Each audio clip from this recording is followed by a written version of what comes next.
안녕하세요. 오늘은 다육이 웃자람 너무 신경 쓰지 마세요 라는 이야기로 오늘의 이야기를 시작해 볼까 합니다. 다육이가 웃자라기 시작하고 있죠. 왜 그러냐면 차각막도 해야 되고, 그리고 햇살이 나오는 그런 일수가 부족하기도 하고, 그리고 고온 다습하기도 합니다.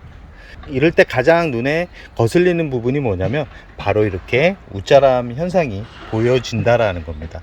이렇게 풀일 종류, 이렇게 홍매화 같은 경우도 잘 보시면 아시겠지만 잎이 조금씩 이렇게 웃자라 보이시죠? 잎도 퍼지기 시작하고, 이런 풀일 종류의 다육이들 같은 경우는 아주 웃자람이 가장 많아지는 그런 계절이라고 할 수 있습니다. 두 번째 보이는 호피도 잘 보시면 아시겠지만 잎과 잎 사이 간격이 이렇게 벌어져 있는 것을 확인할 수 있습니다. 이런 부분이 웃자란다라는 증거이기도 하고, 이런 다육이 볼 때마다 참 스트레스 많이 받으시죠? 얼굴도 못나지고 왜 생각했던 대로 이렇게 성장을 하지 않는지에 대한 그런 의문점도 생기고, 나는 나름대로 열심히 키우고 있는데 왜 다육이 얼굴은 예뻐지지 않을까? 원종복랑금 같은 경우도 잘 보시면 아시겠지만 잎과 잎 사이가 아주 많이 벌어져 있죠.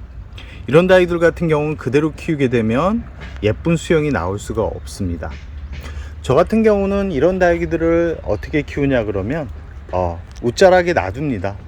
굳이 뭐 웃자란다 그래서 환경을 바꿔주기보다는 그대로 두면서 어느 정도 이 줄기가 올라오게 되면, 줄기가 성장하게 되면 멈추는 그런 단계가 있습니다. 그 완벽하게 멈췄을 때 잘라줘야지, 너무 빨리 잘라주게 되면 오히려 더 이상한 수영이 만들어질 수 있다는 것을 생각을 하셔야 됩니다. 다육이 웃자람 너무 두려워할 필요성은 없습니다. 지금 계절에는 당연한 현상이고, 단 너무 웃자란 상태에서 너무 또 물을 많이 주게 되면 물음병이 오기 때문에 웃자람에 대한 부분을 신경 쓰게 하게 만드는데요. 웃자람이라는 것은 어떻게 보면 예쁜 수영을 만들 수 있는 그런 기회라 생각을 하시면 됩니다. 다육이 같은 경우는 거의 땅바닥에 이렇게 기어 있죠. 이 짧은 잎 적성도 그렇고, 이 파키피덤도 그렇고, 이 전체적으로 영상을 보면 아시겠지만 저 같은 경우는 다육이가 무겁고 오랜 시간 동안 키웠기 때문에 이런 줄기가 나무처럼 이렇게 줄기가 생기는 겁니다. 이렇게 영상을 보시면 아시겠지만 다 나무처럼 고목이 되어 있죠. 이런 부분이 참 멋있어 보이고 참 예뻐 보이기도 하고, 나는 언제 이렇게 목대를 만들어서 나무처럼 키울 수 있을까 라는 생각을 하시는 분들도 많을 겁니다. 그럼 처음부터 목대 있는 것을 구입하면 되는데, 처음부터 목대 있는 것을 구입하기는 가격적으로 부담이 되기도 하고, 잘못 구입을 하게 되면 목대 중간중간에 수간이 막혀서 시간이 지나면서 무너져 내리는 그런 가능성도 있기 때문에 다육이를 처음 시작하시는 분들 같은 경우는 대부분 이렇게 땅에서 붙어 있는 매창 종류야 뭐 목대가 나오지 않는 그런 다육이기 때문에, 그렇다 쳐도 뭐 이런 간주나 아니면 뭐 네티지아, 러우, 버클리금, 뭐 피치스앤크림, 뭐 이런 다육이들 같은 경우는 거의 땅바닥에 기어서, 국민이 같은 경우는 농장에서 나올 때 거의 이 화분 바닥에 붙어서 있을 경우가 높습니다. 그런 다육이들 같은 경우는 물을 한번 주게 되고 이렇게 흐린 날이 많아지고, 그리고 장마철 같은 데는 물 한 번에 쑥 올라오게 됩니다. 정말 못난이가 되는 거죠. 지금 이 호피 방울복랑금 같은 경우도 잘 보시면 중간 부분이 어떤가요? 중간 부분이 휑하죠. 이 부분이 웃자람 부분입니다. 웃자람 부분인데 그대로 두어도 그렇게 나름 어색하지 않는, 이 방울복랑금 같은 경우도 이렇게 보시면 줄기와 줄기 사이가 이렇게 웃자라 있죠. 이렇게 보면 여기도 웃자라 있고, 이런 웃자람을 싫어해서 이렇게 칼질을 한다 그러죠. 잘라주시는 분들이 있는데 굳이 잘라줄 필요성은 없다 라는 말씀을 드리고 싶습니다. 나중에 웃자란 거는 마지막 밑에 부분을 다 잎을 제거를 해 주시면 멋진 줄기가 됩니다. 멋진 줄기가 되는데, 이 멋진 줄기가 목질화가 되는 시간이 좀 걸립니다. 목질화가 되는 시간은 햇살이 풍부해야지만 목질화가 되는 시간이 빨라지는데, 이 목질화를 빨리 시킨다는 게 좋은 것만은 아닙니다. 성장을 하는데 방해가 될 수 있습니다. 제가 매번 말씀드리지만 다육이를 구입을 할 때는 목질화가 된 다육이를 구입을 하는 게 아니라 이렇게 방울복랑금처럼 이렇게 줄기를 보시면 하얀색 줄기가 보이시죠? 이렇게 성장하고 있는 다육이의 줄기를 가진 품종을 구입을 하셔야 됩니다. 이렇게 목질화가 되어 있는, 목질화가 진행되어 가고 있는 그런 다육이들 같은 경우는 성장을 100% 하지 못합니다. 아까처럼 성장하는 줄기를 가진 다육이를 가져야지만 100% 성장을 하는데, 목질화가 진행되고 있는 다육이들 같은 경우는 성장이 더디다.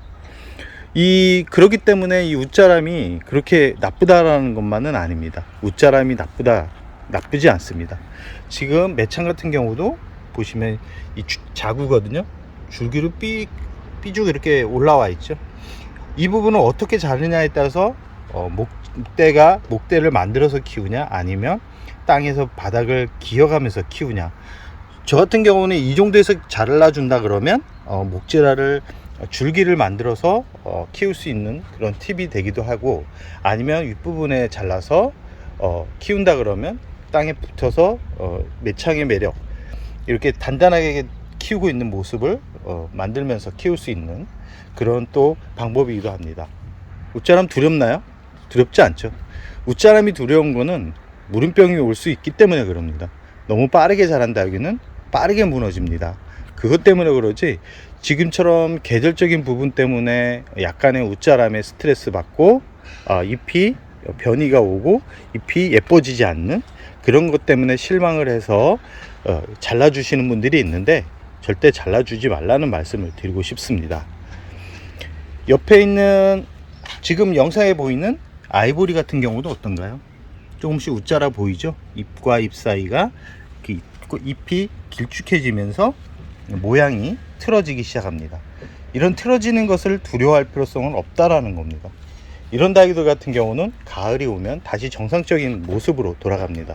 지금은 웃자라는 게 정상이라는 말씀을 드리고 싶고, 웃자라는 다육이들 같은 경우는 물을 아끼셔야 됩니다.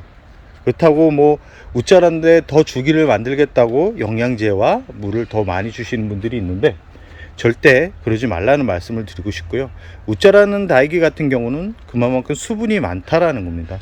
화분 속에 수분이 많기 때문에 이 그늘진 곳에서 더 성장이 빨라진다라고 생각을 하시면 됩니다.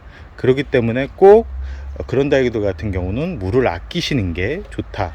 그리고 너무 진짜 콩나물처럼 쑥쑥 올라온다 그러면 과감하게 잘라서 가을에 심어주는 것도 좋다라는 말씀을 드리고 싶습니다. 웃자라는 다육이들한테는 영양제를 줄 필요성은 없습니다. 영양제를 주기보다는 조금은 햇살이 은은하게 들어오는 그런 환경에 두고 키우는 게 좋은데, 어쩔 수 없이 차광막을 강하게 하기 때문에 그 웃자람을 예상하고 키우셔야 된다라는 말씀을 드리고 싶고요. 웃자라는 다육이는 가을에 왔을 때 밑부분의 잎을 다 잘라서 예쁜 수영을 만들어가는 그런 작업을 해주는 것도 좋을 거라는 생각을 해봅니다. 오늘은 웃자람에 대한 이야기를 했는데, 웃자라는 다육이는 물이 많거나 아니면 영양분이 너무 과하기 때문에 그럽니다. 그렇기 때문에 그런 다육이들 같은 경우는 최대한 물을 좀 아끼고, 그리고 영양분이 가득한 그 화분에 영양분이 많기 때문에 최대한 그 영양제는 자제해 주라는 말씀을 드리고 싶습니다. 그리고 천천히 키우셔야 됩니다. 너무 빨리 키우게 되면 그 줄기가 무너져 내릴 가능성이 있다라는 거 꼭 명심해 주셨으면 좋겠습니다. 다육이 관리 참 어렵습니다. 어렵지만 너무 두려워할 필요성은 없고요. 너무 관심을 가지게 되면 더 안 좋은 상황이 벌어지는 경우가 많았습니다. 그냥 무관심하게 여름은 보내는 게 오히려 다육이를 더 건강하게 만들 수 있는 비결이 될 수 있다는 거 꼭 기억해 두셨으면 좋겠습니다. 그럼 오늘의 영상을 여기서 마무리할까 합니다.